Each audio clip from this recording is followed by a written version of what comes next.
Bonjour, je m'appelle Charlotte, j'ai 17 ans et je pars dans l'Ohio aux États-Unis. Dans 10 jours plus ou moins, depuis une semaine. Je connais ma famille d'accueil depuis le mois de janvier, donc j'ai pu échanger plusieurs mails avec eux, puis je leur ai parlé via Instagram et on a déjà fait plusieurs Skype ensemble. Super gentils, très accueillants, ils ont hâte que j'arrive et ça rassure vraiment. Ils ont 2 filles, une qui a mon âge et une qui est un peu plus grande. J'ai parlé beaucoup avec la fille de mon âge parce qu'elle va aller dans la même école que moi. Et du coup c'est aussi rassurant d'avoir quelqu'un de là-bas qui va être dans le même endroit que moi. Ça va, c'est pas trop d'arriver là-bas qui me stresse, c'est plus le départ ici. Pour dire au revoir et aussi la valise.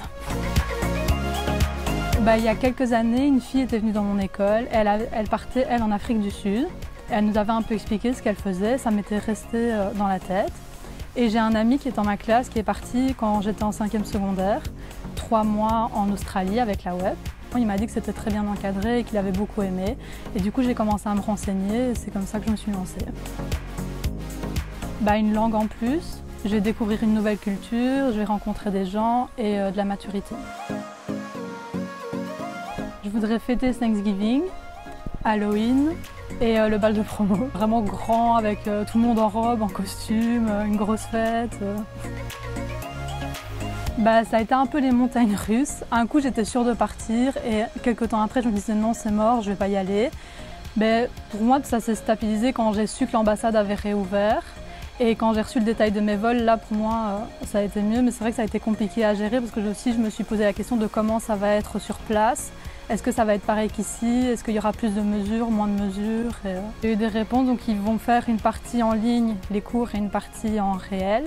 Ils portent des masques et tout ça, ils font des petites classes et du coup c'est assez rassurant de voir qu'il n'y a pas non plus, qu'il y a des mesures qui sont prises aussi là-bas.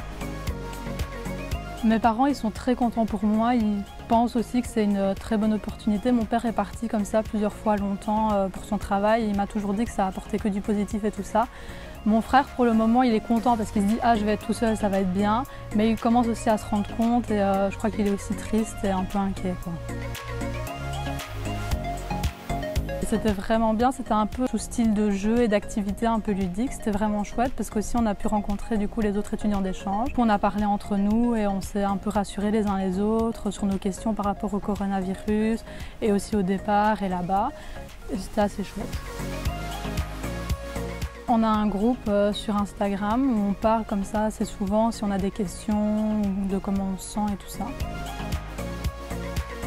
Je vais arriver dans ma famille d'accueil, mais je dois faire une quarantaine de 14 jours. Ils savent que je fais attention là maintenant. Je leur ai prévenu que j'allais essayer de voir le moins de gens possible pour éviter d'être contaminée avant de partir. Dans l'avion, je porterai des masques et tout ça. Donc ils n'ont pas tellement peur. Ils savent que si jamais je développe un symptôme ou quoi, à ce moment-là, je resterai dans ma chambre sans sortir. Ça, après, je pourrai retourner à l'école normalement.